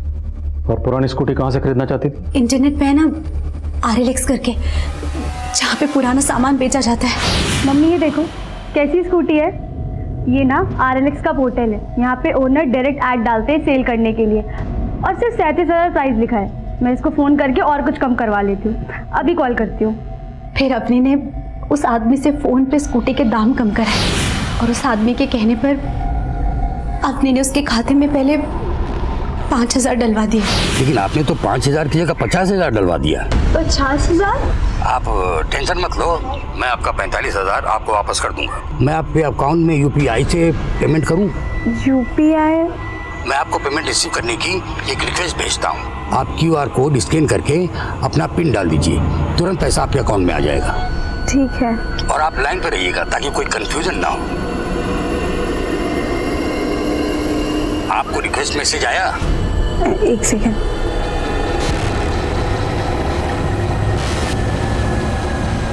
हाँ सर, आपका मैसेज रिक्वेस्ट आया है। उसको स्कैन कर लीजिए। जी।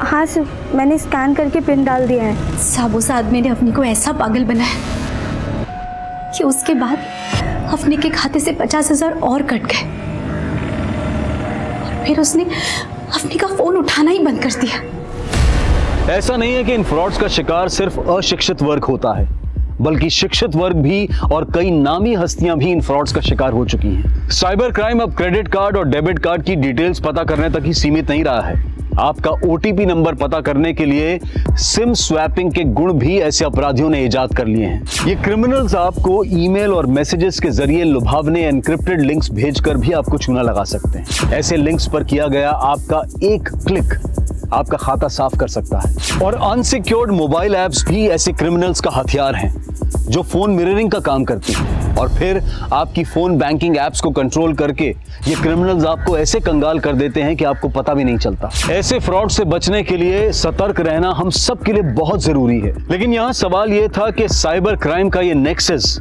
और उनके online frauds. Hello LNC bank. जी, मैं दीपक चौधरी बोल रहा हूँ। मेरा आपकी बैंक में अकाउंट है जिसके बारे में मुझे आपके मैनेजर से बात करनी है।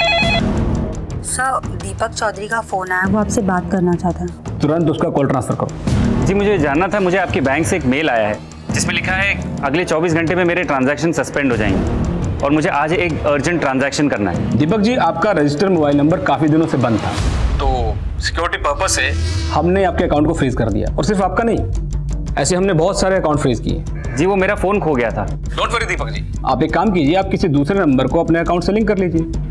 आप जब भी आपके पास वक्त हो, आप 2 मिनट के लिए बैंक आ जाइए, आपका काम हो जाएगा और आपका अकाउंट एक्टिवेट हो जाएगा। ठीक है, थैंक यू।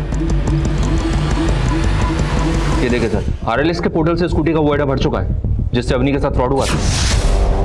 ये लोग आए दिन ऐसे पोर्टल पर इस तरह के फेक ऐड डालते रहते हैं। इस पोर्टल की टीम से कांटेक्ट करो, हमें उस IP एड्रेस को ट्रेस करना है जहाँ से स्कूटी का फेक ऐड डाला गया था। सर। हेलो,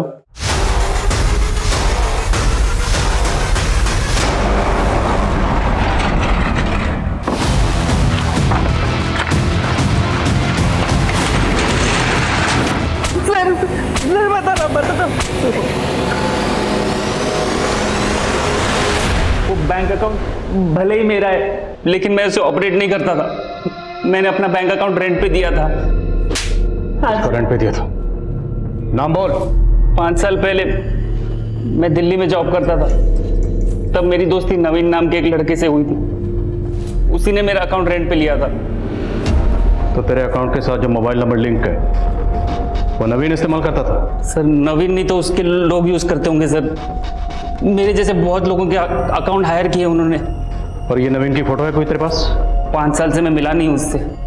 स्केच बनवा सकता है उसका?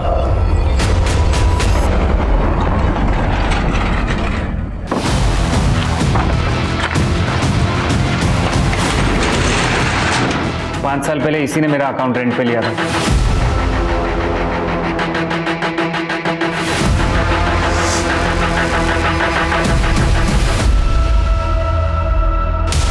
इस नवीन मंडल का स्केच सब जगह सर्कुलेट करो और जिस जिस नंबर से दीपक को कॉल करता था सबको ट्रेस करो।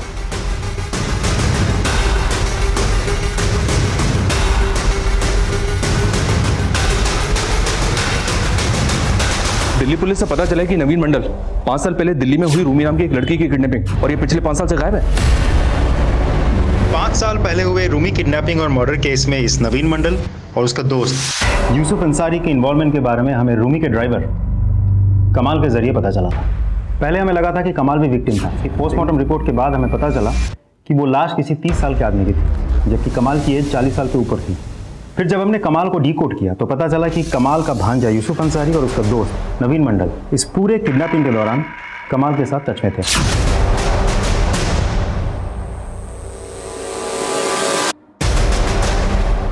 हमने बहुत कोशिश की, लेकिन आज तक इस नवीन मंडल, यूसुफ अंसारी और कमाल को पकड़ नहीं पाए।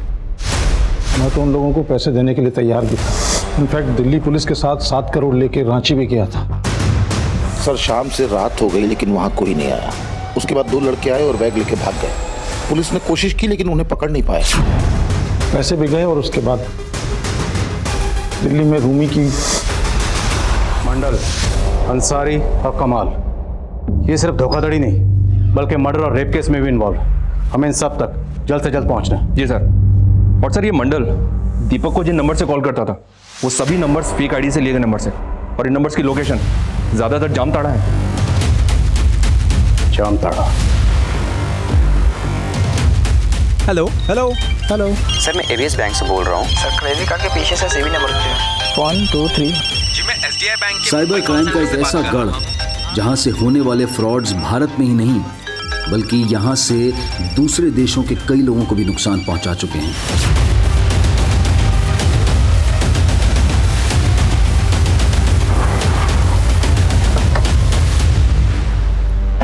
जय हिंद सर। जय। अंसारी, मंडल और कमाल इन तीनों के फोटो भेजे थे आपको, पता किया? हाँ सर पता किए, कोशिश जारी है, लेकिन यहाँ पर तो सर हर कोई मंडल और अंसारी है। बैठिए ना। That's okay. कहने का मतलब कि खाली शक के बिना पर कितने मंडल और अंसारी को अंदर करते, और वैसे भी हमारे पास ऑनलाइन फ्रॉड का कोई प्रूफ तो था नहीं। लेकिन हम यहाँ से फ्रॉड केस के लिए नहीं, मर्डर केस के लिए भी आए हैं। सर आपका बात हम समझ रहे हैं, लेकिन क्या है कि यहाँ पर खबरी नेटवर्क भी काम नहीं आता है। जब तक वो तीनों मिल नहीं जाते हम यहाँ से जाने वाले नहीं। सबसे पहले पूरे इलाके को सील करवाइए। जिन मुजरिमों की तलाश में हम यहाँ पर आए हैं अब वो भागने की फिराक में होंगे। इलाका सील करवाइए, उसके बाद हम ग्राउंड पर उतरेंगे।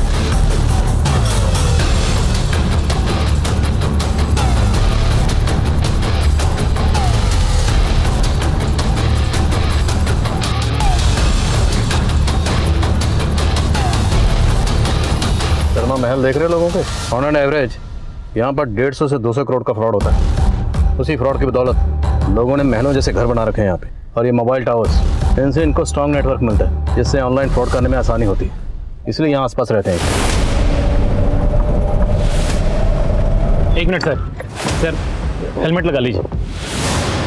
सर यहाँ से पूरी सावधानी से जाने में ही भलाई है, कोई भरोसा नहीं है सर, कभी कभी पत्थरबाजी भी हो जाती है यहाँ।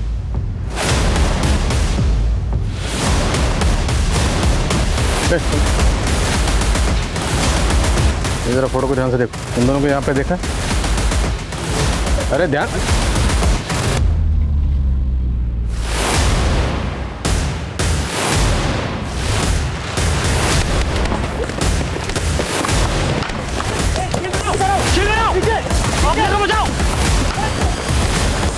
अरे इसके सामने लगी है।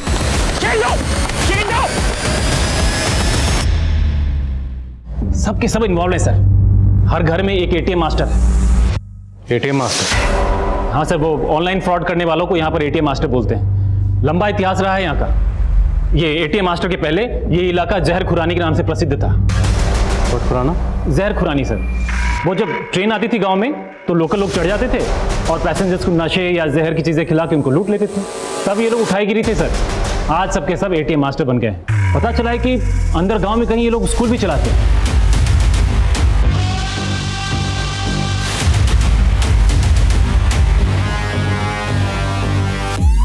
स्कूल? हाँ सर।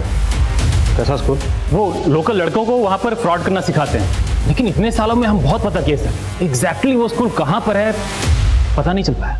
तुम्हारी इन्फॉर्मेशन के मुताबिक जंगल में मोबाइल टावर्स के पास ये लड़कों का झुंड आता है और वहाँ आके कॉल्स करते हैं, करेक्ट? जी सर। तो पोस्ट लेकर जाते हैं, उठाते हैं साला को। कोई फायदा नहीं होगा सर। इधर हम जंगल में घुसेंगे, उधर गाँव में अंदर तक खबर फैल जाएगी, सब भाग जाएंगे।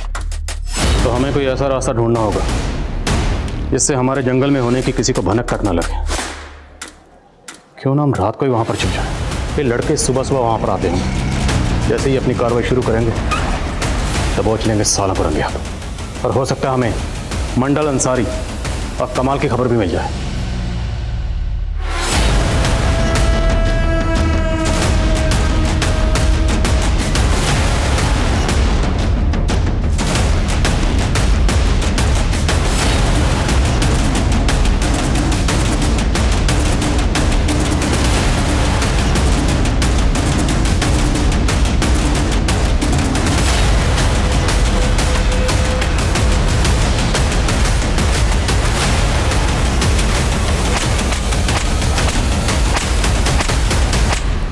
सर, ये लोग तो उन तीनों के बारे में कुछ नहीं बता रहे।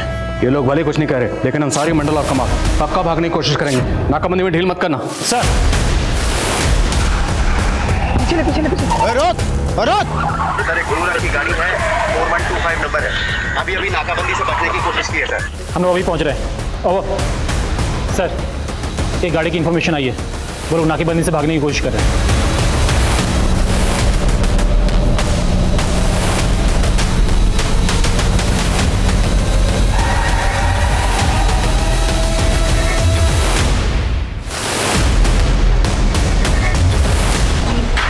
ओ साहब, इतना मत चमकाइए, 2 दिन में जमानत पर बाहर आ जाएंगे हम। आपके पास कोई सबूत नहीं है कि हमने फ्रॉड किया है? किडनैपिंग और मर्डर भी किया, इसके पक्के सबूत है हमारे पास। आज से 5 साल पहले तुम दोनों ने रूमी के ड्राइवर के साथ मिलके उसका किडनैप किया। कभी पकड़े नहीं जाओगे, अब खुद बोलोगे या उल्टा लटका है? सुमित साहब, बताते हैं। सब वो दिल्ली में फोटो पहचानो कॉन्टेस्ट में लगातार पैसा हारने के बाद हम लोगों ने सोचा कि कोई बड़ा हाथ मारना चाहिए, तो हम लोगों ने मिलके प्लान बनाया। यार, ये लड़की मेरी जिंदगी में आ जाए ना, मेरी जिंदगी बदल जाएगी। देखना क्या लगती है, देखना। ये लड़की तेरी जिंदगी में आने से रही, लेकिन इस लड़की से हमारी जिंदगी बदल सकती है। कैसे? बस तुझे अपने मामा को पटाना होगा। मामा डायरेक्ट किडनैपिंग में शामिल होते तो सीधा शक उन पे जाता था और हम भी फंस जाते थे सर। हमने मामा को विक्टिम बनाने का प्लान बना लिया था सर। तुम लोगों ने रूमी को दिल्ली में रखा था, तो फिरौती के लिए एमपी से पैसा कौन मांग रहा था? सब मेरा चचेरा भाई है विक्की। जब रूमी का बाप फिरौती की रकम लेकर रांची रवाना हुआ, तब मैंने इनको ये बात बताई। सर, एक ही किडनैपिंग और मर्डर करने के बाद हमें समझ में आ गया था कि बहुत ज़्यादा रिस्की क्राइम है। फोटो पहचानो कॉन्टेस्ट में जिस तरह हम बकरा बने, हमें भी ऐसे ही गोरख धंधे को ढूंढना था। उसके लिए हम जामताड़ा आ गए और बैंक एग्जीक्यूटिव बन के लोगों के बैंक क्रेडिट कार्ड और डेबिट कार्ड के नंबर और सीवीवी नंबर उगलवा के उनको लूटने लगे। सर, हम रोज़ किसी ना किसी को बकरा बना ही लेते थे सर। उसके बाद ये बैंक वालों ने OTP का सिस्टम लगा दिया था सर। हमारी मुश्किलें बढ़ी ज़रूर, लेकिन उसको उगलवाने का तोड़ भी निकाल दिया था सर। देखिए, मुझे अपने ई-वॉलेट अकाउंट में पैसा रखना है। मैं आपको अपने UPI अकाउंट से आपको पैसा सेंड कर दूंगा। बहुत ईजी है। मैं आपको पेमेंट रिसीव करने की एक रिक्वेस्ट भेजता हूँ। जामताड़ा में इतने सारे लोगों को तुम लोगों ने ट्रेन किया? हाँ, हमको देख के सब हमें ATM मास्टर बुलाते थे। धीरे धीरे हमने सबको ट्रेन करना स्टार्ट कर दिया। इसके लिए हम उनसे कमीशन भी लेते थे साहब, और आज पूरे इलाके को ट्रेन कर दिया है। आज देश के हर कोने में हमारे सिखाए हुए लड़के सबको चूना लगा रहे। अब हम तुम लोगों को चूना, कत्था, सुपारी, इलायची सब लगा। नहीं सर। तुम लोगों ने सिर्फ रूमी का मर्डर और किडनैप ही नहीं किया, तुम लोगों की वजह से कई मजलूम लोगों ने खुदकुशी की। तुम लोगों ने ऐसे गरीब लोगों को भी लूटा जिनके लिए 500 रुपए भी बहुत बड़ी रकम थी। किसी को नहीं बख्शा तुम लोगों ने। अब ये बताओ, अवनी को क्यों मारा? साहब, हमने अवनी को नहीं मारा साहब, हमने तो बस उसके साथ फ्रॉड किया था साहब। विकी और कमाल, ये दोनों कहाँ हैं? अरे खड़ा हो जल्दी, फटाफट से खड़ा हो, कपड़े पहन। गया? अरे अलवर वाली निकिता का नहीं, रूमी का केस भी खुल गया है। जल्दी कर। और तुझे मालूम पड़ा, पुलिस ने मंडल और रोमी को भी पकड़ लिया है।